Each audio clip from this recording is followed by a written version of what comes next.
Hello, good day everyone. Once again, andito na naman po ako. Magpapakilala po ako at magbabalik muli para i-present ko po sa inyo ang napakagandang business opportunity na ito. Dahil alam ko po na maraming nagtatanong talaga sa akin kung paano po ba simulan ang ticketing business na yan. So ito po, meron pa akong inihandang PowerPoint para mapakinggan at maunawaan po ninyo kung paano po tayo magsimula ng ating ticketing business. So let's start. Let's start po. How to start a ticketing business in a minimal starting capital. Ayan, isa ka bang OFW pero hindi pa rin sapat ang pera padala para sa mga pamilya? Empleyado, kulang ang iyong sweldo? Negosyante, nag-iisip ng pagkakakitaan at existing businesses? At isa kang housewife na tulad ko na gustong kumita para makatulong sa ating asawa. Tambay ka man o estudyante na gustong kumita o makatulong sa pamilya at mag-self-support sa iyong pag-aaral, syempre, at naghahanap ng pagkakakitaan at pwedeng magpapabago ng buhay at makamit ang mga dreams mo. Hi, hello once again. My name is Jenny Barrete, business consultant, mompreneur at OFW po ako dito sa bansang South Korea. At ito po, explain ko po sa inyo, dito po sa ating ticketing business, kailangan lang po tayong mag-avail ng ecosystem.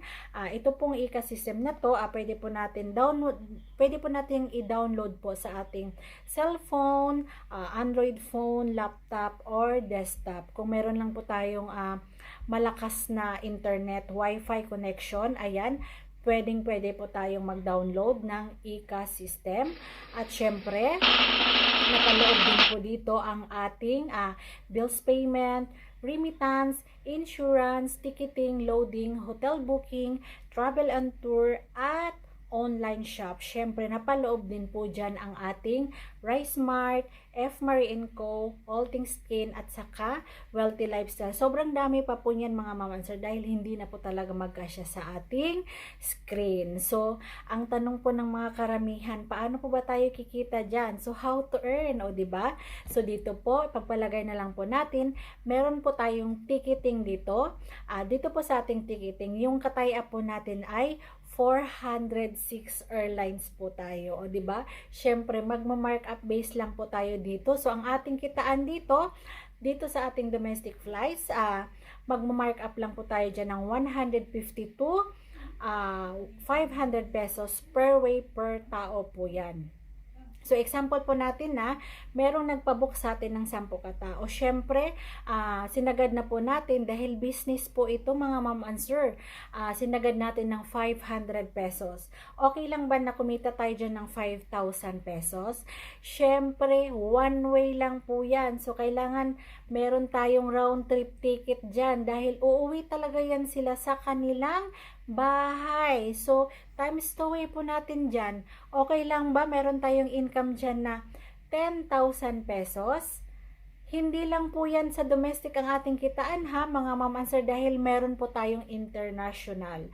So, dito po sa ating international, kikita po tayo dyan ng 700 pesos up to 1,000 pesos per way, per tao din po yan. So, halimbawa na lang, meron na namang 10 katao na nagpabook sa'yo dahil gusto nilang magbakasyon ulit. Ayan, pagpalagay na lang natin, times po natin yan sa 1,000 ang 10 katao.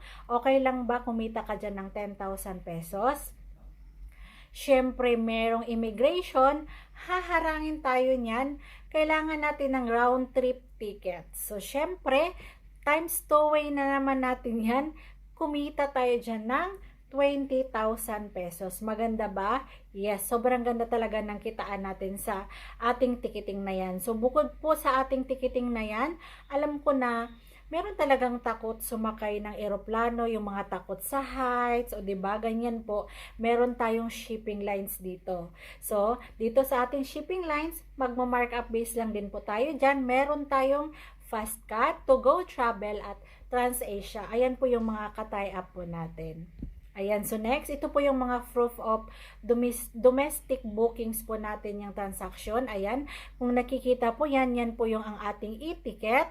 Ipakita lang po natin yan sa counter ng airport, ayan, send lang po natin yan sa kanilang email or messenger. Ganyan, last paper na po tayo. So, dito po sa ating international booking, ayan po yung proof of transaction natin. Same scenario lang din po sa ating domestic. Ganyan din po. Send lang po natin yan. Pag once po na ma-book na natin sila, lalabas po yung itinerary ticket na yan. Send lang din po natin yan sa kanilang messenger. Ayan, o diba? Ganyan po siya kaganda. So, next, meron din po tayo ditong mga travel and tours, mga ma'am ko. Ayan, earn commission po tayo plus markup. So, 3 days and 2 nights packages. Nako, alam po natin, ang mga Pilipino ay mahihilig magta-travel. Tama? Yung kumukuha sila ng 3 days and 2 nights packages, punta ng Boracay, ayan, ganyan siya kaganda.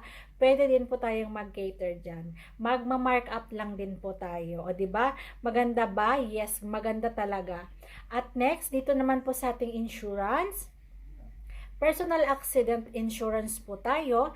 Meron po tayo ditong Malayan Insurance at FPG. Ayan. Policy worth po natin. Mag-claim po tayo dyan ng 100,000 pesos. At policy price po natin, 80 pesos. Pwede po natin yan siyang ibenta ng 300 up to 500 pesos sa ating insurance. Bukod po sa ating insurance, meron din po tayong CTPL. Sa kung meron tayong sasakyan, pwede din po nating i-cater niyan. O next, dito naman po sa ating e-loading, commission plus markup plus outright income, 3% commission plus markup, 2% outright income. Napaloob po dyan ang ating Globe, Smart, Sun, TM, TNT, Signal at GSAT. Nako, ma'am answer, dahil ang good news po niyan, dahil international loading po tayo, pwede po tayong mag-load sa Singapore, Hong Kong, Dubai at Qatar. Ayan, ganyan po siya kaganda. Mag-mark up base lang din po tayo dito sa ating kitaan. O, 'di ba? Maganda ba? Yes, maganda talaga. So next, meron po tayong online shopping. Ayan, dahil tayong mga Pilipino, mahihilig talaga tayong online shopping. Yung 'di ba sa Pilipinas may mga Lazada, may mga Shopee. Dito po sa ating negosyo, meron din po tayong online shopping. Ayan, pwede rin po tayong magsha-shopping dito sa ating negosyo, o 'di ba? Sarili mo ng negosyo ito. Pwede rin pong mag-shopping tayo dito. O, tara na. 'Di ba? Mag-avail ka na sa ating ecosystem dahil napaloob diyan ang ating number 1 na patok, ang ating Rice Mart. Araw-araw tayong kumakain, 'di ba, mga ma'am and sir? Nandyan din po ang ating mga products and services. Ayan, mamimili lang po tayo diyan kung saan po ang nagustuhan natin diyan, o 'di ba? Maganda ba? Yes, ang ganda talaga niya. So next, meron din po tayong mga absorbency dito or vitamin C.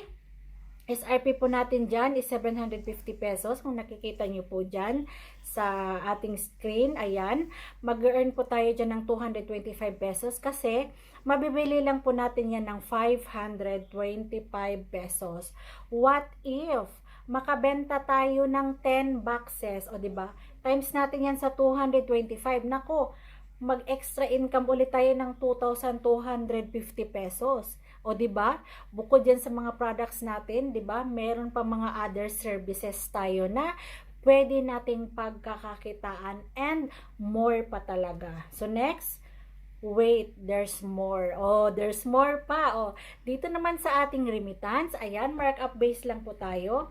Dahil ito talagang gamit na gamit ko talaga ito dito sa South Korea.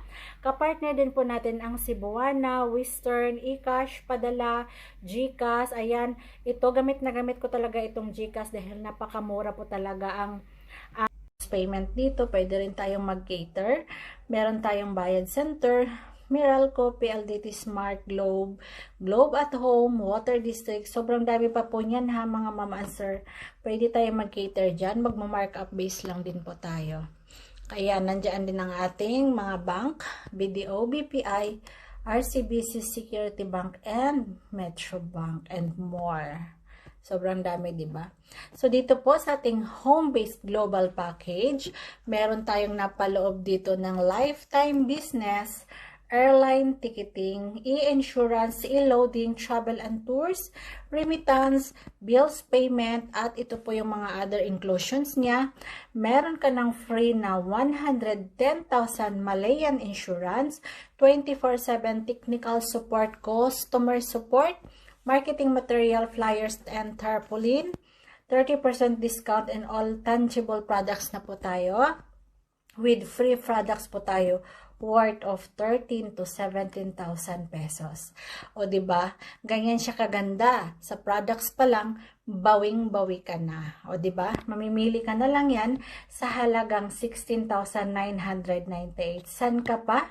O diba? Sa ticketing pa lang, bawing-bawi ka na pag once na may magpabook sa'yo. Kanina na naibanggit ko, diba? 16,998. More ways to earn?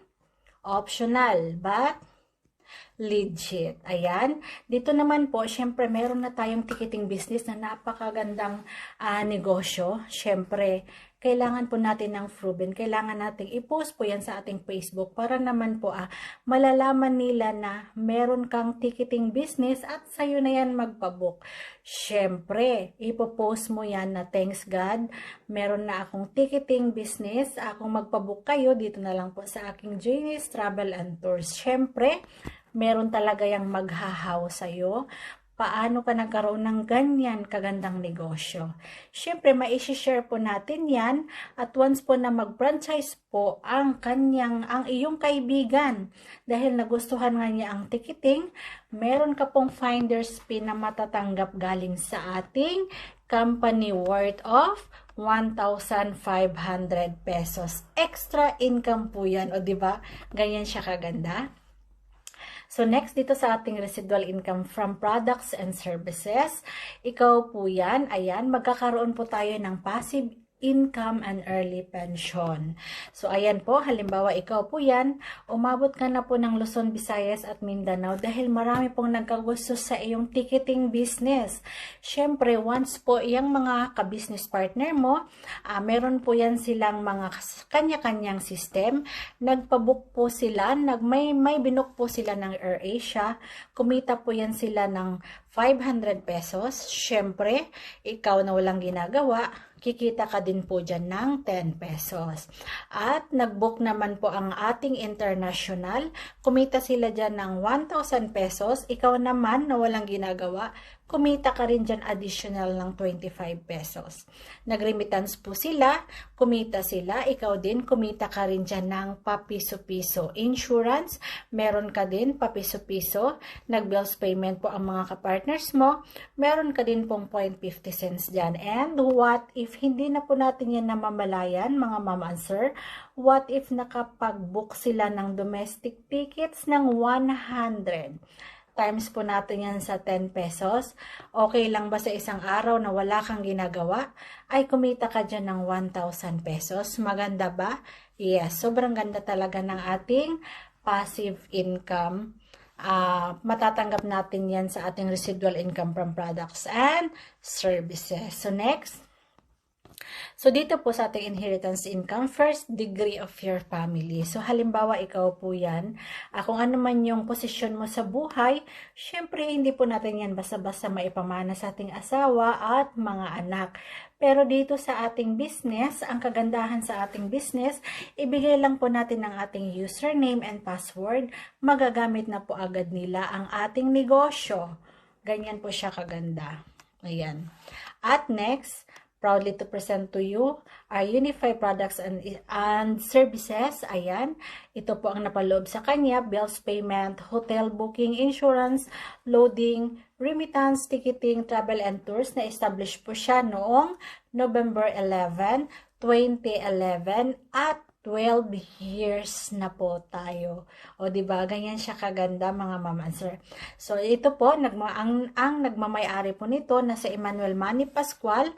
Ayan, President and CEO, an accountant by profession, at a successful entrepreneur, a network marketing industry icon in Philippines, top earner in any MLM company he joined.